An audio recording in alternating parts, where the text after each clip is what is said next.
تایبەت بەو دۆخەیکە لە سلێمانی دەگوزارێت گفتوگۆی زیاتر دەکەین بەڕێز باهۆز مستەفا نووسەر و وەرگێڕ ڕاستەوخۆ لە هەولێرەوە لەگەڵمان دەبێت. بەڕێز باهۆز ئەم کاتت باش سوپاس کە ئامادەی لەگەڵمان.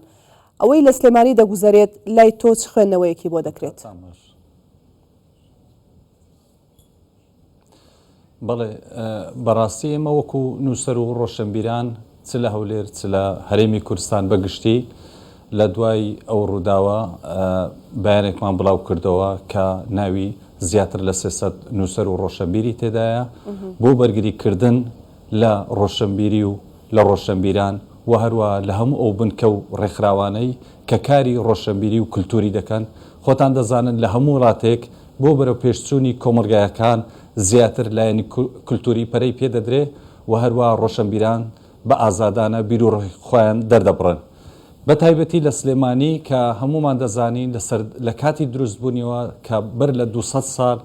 کۆمەڵێک شاعێری دیار و گەورەی بەرهەمهێناوە و تا ئێستا بەبەردەوامی ئەو زنجیرێ نەپسراوە توانیوێتی کۆمەڵێک کەسایەتی و کۆمەڵێک ڕۆشنبیری دیار بەرهەمبێنێت تا گەیشتە ئەمڕۆ و ئەمڕۆ شانازیمان بۆی دەکرد کە ناونیشانی پایتەختی ڕۆشنبیری وەرگرتیە توانیوێتی لە ماوەی ڕابردوودا بەردەوام بێ لە چالاکی ڕۆشنبیری بنکەی گەلاوێژیش بە تایبەتی بنکەی ڕووناکبیری گەلاوێژ و هەروە دواتر چاودێری شاتە سەر لە 26 ساڵی ڕابردوو بەردەوام بوونە لە دروستکردنی ئەو فیستیڤالە جوانەی ساڵانە زیاتر لە 500 تا 1000 کەسیان داوت دەکرد لە هەر چوار پارچەی کوردستان و هەروە لە وڵاتانی تری بیانی گفتوگویەکی زۆر دروست دەبوو دەورێکی زۆر گرنگ و ڕۆڵێکی کاریگەری هەبوو لە یەکترناسینی ڕۆشنبیران و بەرەو پێشچوونی ئەدەب و کولتوری کوردی. بەڵام لەم ڕۆژانە بەداخەوە کە ئەو بنکە گرنگە داخرا زیانێکی گەورە بوو و هیوادارم بتوانن بە هەر شێوەیەک لە شێوەکان بگەڕێنرێتەوە یاخود کاری بۆ بکرێ و نووسەران بەدەگبێن بتوانن بیر و ڕایخۆیان لە هاوپیشەکانیان لە ڕۆشنبیران بکەن چونکە داخستنی بنکەی ڕۆشنبیری هەر گەلاوێژ نیە هەر بنکەی شتریش بێ ئەوە کەمکردنەوەی ئازادیە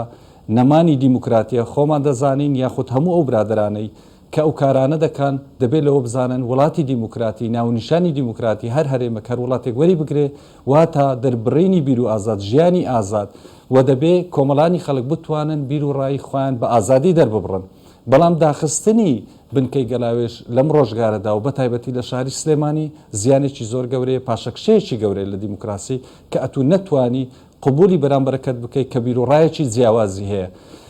ئێمە هەمومان لە وڵاتە کە دەژین بەوە بەرەو پێش دەڕۆین کە بیر و ڕای جیاوازمان هەبێ. جا هیوادارم ڕۆشنبیران ڕۆلی گرنگیان هەبێ لە وشیارکردنەوەی خەڵک لە ڕێگانەدان بەو ڕووداوانە لە کەمکردنەوەی ئازادی لە کەمکردنەوەی دیموکراسی چونکە هەرێمەکەیمە بەوەی ناسراوە کە ئێمە دەتوانین هەموو خەڵکەکە بەنەتەوە و بە ئاینی جیاواز بەیەکەوە بژین لە هەرێمێکی دیموکراتانە بۆی بتوانین بیر و ڕای خۆشمان بە ئازادانە دەرببڕین. ڕەنگە ئەوە یەکێک بێ لە هەنگاوە مەترسیدارەکان ڕۆژگارێکدا بێ ئێمەش بگرێتەوە کە نەتوانین بە ئازادی بیر و ڕای خۆمان دەرببڕین کە ئێستاکە شانازی بەو ئازادی دەکەین دەتوانین بیر و ڕای خۆمان دەرببڕین. ولی کاک باوس هەڵبەتە بێش گەلەکای ڕۆشنبیریەکە سلێمانی بزوێنەری بێگومان جۆڵی سیاسیەکەش بووە لە باشووری کوردستان حتا لە سەراسی پارچەکانی تر کەواتە ئەوەی ڕووی داوە لە سلێمانی ئەبینی کە فعلەن کاردانەوەی نووسەران و ڕۆشنبیران و حتا لایەنە سیاسەکانیش لە ئاستی پێویستدا بووە؟ بە تایبەتی ئەگە ئێمە لە ڕوانگە ڕۆشنبیریەکەەوە تەمەشای بکەین تا ئێستا نخبەیەکی باش کاردانەوە هەیە بۆ بەرامبەرەوە بەڵام دەبێ بەڵای کەمی ئەو کەسانەی کە داوەتی ئەو فیستیڤالە بوون و بەشداریان لە فیستیڤالی گەلاوێژ کردیا بیر و بۆچوونی خۆیان هەبێ بەرگری لێ بکەن لەو کارانە ینی ناکرێتن لە خۆتەوە بێ بنکەیەک هەتا ئەگەر ئەو بنکەیە بینایەکەی یا خانوەکەی ئی کەسێشتر بێ ئێمە ناتوانین لە وڵاتە کرێچیە کە خانوەکەی خۆتبی بەبێ دادگا بەبێ ئەوە هەڕەشەی لێ بکەوی دەری بکەیت دەبێت لە ڕێی دادگاوە یەکلا بکرێتەوە کەسانی تر بێت چونکە بۆ ئەوی بتوانین کۆمەڵێک ڕۆشنبیری لێ دەستگایەکی گەورەیە خەڵکانێکی زۆر لەو شوێنە کار دەکەن بۆ خزمەتی کولتور و ئەدەبی کوردی دەتوانن بە شێوەیەک لە شێوەکان بە دیموکراتیانە شوێنێشتریان بدەنێ یان کۆمەڵە کەسێککە بێ لەوێ کار بکە بەڵام بە شێوەی کە ڕووی داوە بەداخەوە ناگونجێ لەگەر ئەو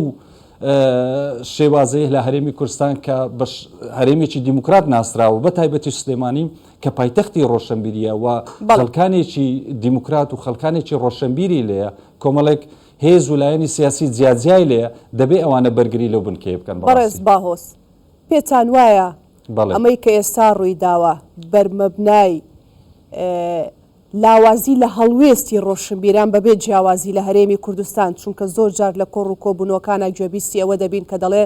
ڕۆشنبیران هەڵوێستێکی ڕوون و دیاریان نییە، ڕۆشنبیران یەک دەنگ و هاو هەڵوێز نین بۆ یەکدی بۆ داکۆکیکردن لە یەکدی. پێتان وانە ئەوە بەرەنجامی ئەوە بێت؟ بێگومان یەکەکە لە هۆکارەکان کە ڕۆشنبیرانی وڵاتەکەمان بەگشتی ناتوانن ڕۆلی خۆیان بجێڕن. ئێمە ئەگەر نمونەی وڵاتانی تر بینەوە لە دوای شەڕی دووەمی جیهانی لە ئەڵمانیا گروپی 47 دروست بوو لە کۆمەڵێک ڕۆشنبیری جیا بە بیرۆڕای جیاواز بەرگریان لە یەکتری کرد، توانیان کاریگەری لەسەر سیاسەتی وڵاتەش دروست بکەن. ئێستاش لە وڵاتەکەمان کە لە هەر شوێنێک هەڕەشە لەسەر ڕۆشنبیری، لەسەر بیری ئازاد، لەسەر بیرکردنەوەی ئازاد، لەسەر نووسین دروست بێ، دەبێ هەمومان پێکەوە بەبێ ئەوەی بیر بکەین و چلایەنێک سیاسی چ کەسێک ئەو کاری کردو بەرگری لە ڕۆشنبیران بکەین، بەرگری لە دەستگا ڕۆشنبیریەکان بکەین. ئەگەر لەو کاتە هەلوێستمان نەبێ کەی هەلوێستمان دەبێت؟ ئەی نووسینەکانمان بۆچیە؟ کەواتە ئێمە بەڕووکەشی، کەواتە بە دووفاقی بە پارادۆکسێکی وا کار دەکەین، سبەینی خەڵکیش بابرێن حساب بۆ نووسینەکانمان ناکە، بۆ بیرروڕایەکانمان ناکە. ئێمە دەبێت لە کاتی خۆی هەڵوێستمان هەبێ بەرامبەر بەلایەنی کەمی لایەنی ڕۆشنبیری و دەستگا ڕۆشنبیری و خەڵکی ئازاد و بیرکردنەوەی ئازاد. ئەگەر لەو کاتە ڕۆشنبیران ڕۆلیان نەبێ بەڕاستی ناتوان لە هیچ کاتێشتر ڕۆلی خۆیان بجێڕن و تەنیا قسەی سەر شاشەکان دەمینێتەوە و کەس بڕایان پێ ناکە و نابنە جێگای متمانەی هاوڵاتیان. بەڵێ کاک باوس هەڵبەتە سلێمانی لە ساڵانی دواییدا لە کۆمەڵێک بارەدۆخی توندا تێپەڕی، بە تایبەتی دوای دروستبوونی گۆران لە 2007دا خۆتەزانی تەوازنی هێز گۆران لە پەرلەمانی کوردستان توانی یەکێتی لە هێزی دوان بگاتە هێزی سێەم. کۆمەڵی پرسی دریش هاتە ڕۆژەبەوە بۆ خۆمان لەوێ ژیاوین زۆر، بەڵام هیچ کاتێک هێز بەکار نێنراوە، هیچ کاتێک اقتحامی بارەگەکان نەکراوە، ڕاستە نامبراوها بووە دواتر تعدیل کراوە مەسەلەیە. بەڵام لە ئێستاداوە کە تو شوتیت بەکارهێنانی هێز پەنانەبرن بوو یاسا، بوو پۆلیس، بوو دادگا و بوو حتا بوو گفتوگوش یەکسەر اقتحامکردن بەهێز. ئەمە تا چەند مەترسیەکی ترە کە ئەکرێت وەکو مەڵا بەختیار خۆشی دەڵێت، ئەڵێ ئەمە هیچ نییە لە چاو ئەوانەیە کە ڕوو دەدەن، ئەوانە زۆر مەترسیدارتر بن. بەڕاستی کارێکی ترسناکە، هیوادارم هیچ ڕووداویشتر بە دوایدانێ و هیوادارم پێشبینیەکانی کاک بەختیار نێنەدی ئەو مەترسێکە ئەو باز دەکە، بەڵام لە هەمان کاتدا نابێ هێزێکی لایدە کە هێزێک ئەو کارە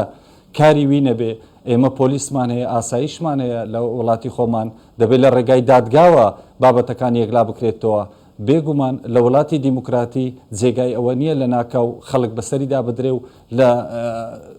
لە کاتی کارکردن لە کاتی نووسن هێزێکی نەناسراو بێ نازانی چێ و لێپرسینەوەی چیە بێ شوێنەکە دابخایە کەسێک بگری یان دەستدرێژێ بکاتە سەر هاوڵاتیان، ئەوە جێگای مەترسیە. جا لێرەوە ئەگەر ڕۆشنبیران و نووسەران و هەموو ئەو خەڵکەی کە لەو کایە کار دەکاتن دەنجی خۆیان یەکخەن ڕەنگە ئەو مەترسیە کەم بێتەوە، جارێککە دووبارە نەبێتەوە. وە سلێمانی خەڵکەکەی وشیارە، خەڵکێکی ڕۆشنبیرە، پێم وایە ڕێگە نادە بەو کارانە و قبولیشی نییە لە ڕۆژانی داهاتوودا ڕنگدانەوەی زیاتر دیار دەبێ، چونکە ئەو خەڵکانەی کە ئەو کارەش دەکەن بە تایبەتی ئەوانەی لە خوارەوەنە ڕەنگە پەشیمان بنەوە لەو کارە، چونکە هەموو دۆست و برادر یەکترین، ئێمە لە ناو خاکێک دەژین، لە چەند شارێکە پێکەوە دەژین، هەموو یەکتر دەناسین، هەموو دۆست و برا و خزم و کەسی یەکترین نابێ بە میزاجی کار بکەن یان خەڵکانێک هەبن کە بە شێوەیەک لە شێوەکان لە پێناوی کێشەی کەسایەتی و کێشەی سیاسی و کێشەی بابەتەشی خاریزی ڕۆشنبیری یان خاریزی ئەو کارێکە پێی ئیسفزاز بووە بێتن کێشەیەکی کەمان بۆ دروستکە.